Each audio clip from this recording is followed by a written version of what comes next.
오늘 이야기의 출발점은 한덕수 전 총리 판결입니다. 하지만 이 판결은 끝이 아니라 시작에 가깝습니다. 왜냐하면 이 판결이 단순히 한 사람의 형량을 정한 데서 멈추지 않고 내란이 어떤 방식으로 준비되고 작동하려 했는지 그 구조를 법원이 공식 문서로 확정했기 때문입니다. 이진관 재판부가 내린 한덕수 1심 판결은 내란 사건을 바라보는 기준선을 완전히 바꿔놓았습니다. 이 판결 이후로 이상민, 박성재 같은 인물들이 어떤 재판을 받게 될지 사실상 방향이 정해졌다고 봐도 과언이 아닙니다. 특히 주목해야 할 대목은 법원이 한덕수 사건 판결문에서 박성재의 움직임을 매우 구체적으로 적시했다는 점입니다. 이는 단순한 주변 정황의 나열이 아닙니다. 내란이 어떤 순서로, 어떤 논리로 굴러가려 했는지를 보여주는 설계도를 판결문 안에 그대로 남겼다는 의미입니다. 판결문에 따르면 윤석열이 오후 10시 18분쯤 국무회의를 끝내고 비상계엄 선포를 하러 자리를 떠난 직후 박성재는 상해 안주머니에서 문건을 꺼냅니다.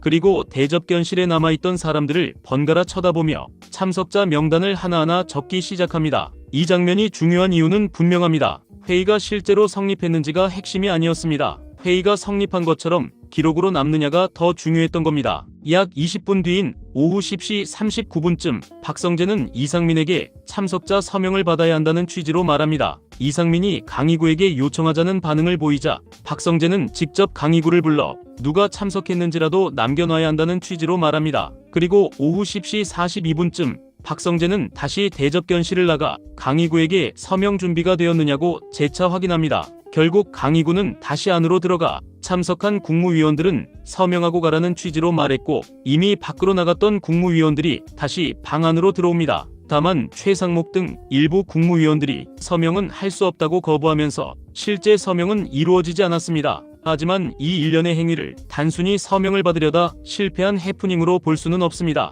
쿠데타나 내란이 왜 초반에 성공 확률이 높은지 물으면 전문가들은 늘 같은 답을 합니다. 초기에 정보 흐름과 통제 구조를 잡기 때문이라는 겁니다. 그런데 이 사건은 여기서 한 단계 더 나아갑니다. 통제만 준비된 것이 아니라 정당화까지 함께 준비됐습니다. 총과 군병이 움직이기 전에 문서가 먼저 움직였습니다. 그리고 그 문서를 움직인 인물이 법무부 장관까지 지냈던 사람이라는 점은 이 사건이 충동이 아니라 계획이었다는 판단을 더욱 강하게 만듭니다. 서명은 단순한 형식 절차가 아닙니다. 서명이 찍히는 순간 국무회의를 거쳤다는 외피가 만들어집니다. 그리고 그 외피가 만들어지는 순간 다음 단계의 폭력은 합법이라는 언어로 포장될 수 있습니다. 누군가는 이것을 방어권이라고 부를지 모르지만 법원은 이 행위를 내란 중요 임무의 실행으로 판단했습니다. 여기서 다시 한덕수 판결문의 문장이 떠오릅니다. 재판부는 국무위원들에게 서명을 받으려 한 행위를 두고 절차적 요건을 갖추도록 하는 방식으로 내란의 중요 임무에 종사했다고 명확히 판단했습니다. 절차를 갖추는 척하는 행위 자체가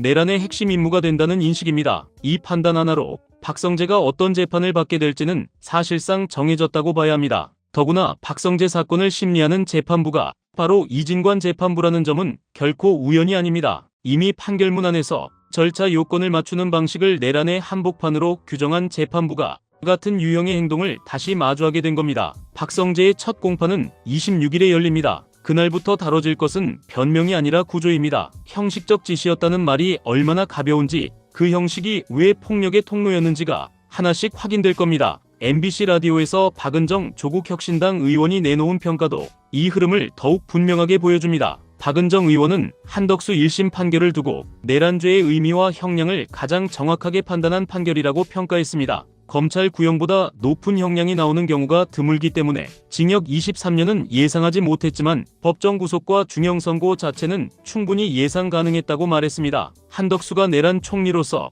위헌적 비상 상황에서 결정적인 역할을 했다는 표현도 나왔습니다. 내란 중요 임무 종사는 사형, 무기 또는 5년 이상 30년 이하의 중대범죄이기 때문에 중형이 나오는 것이 맞다는 논리였습니다. 박은정 의원은 구속영장 기각 자체에 대해서도 강하게 비판했습니다. 중대한 실형이 예상되는 범죄는 보통 구속 상태에서 수사와 재판이 진행되는데 징역 23년이 선고될 사건을 불구속 상태로 재판받는 사례는 거의 없다는 겁니다. 이 지점은 국민 감정의 핵심을 정확히 건드립니다. 국민이 분노하는 이유는 형량이 마음에 들지 않아서가 아닙니다. 당연히 엄정해야 할 사건이 당연하게 엄정하지 않았던 시간이 너무 길었기 때문입니다. 법이 누구에게는 칼이 되고 누구에게는 솜방망이가 되는 장면을 너무 오래 봐왔기 때문입니다. 영장 단계에서부터 쌓인 좌절이 지금의 분노로 이어진 겁니다. 이진관 재판부는 이번 판결에서 1, 2, 3 사태를 위로부터의 내란으로 규정했습니다. 아래로부터의 내란과는 비교할 수 없을 정도로 위험성이 크다는 판단입니다. 이 기준은 앞으로 나올 모든 판결의 기준점이 됩니다. 내란죄는 살상행위가 없어도 성립합니다. 내란 목적살인은 별도의 죄로 구성됩니다.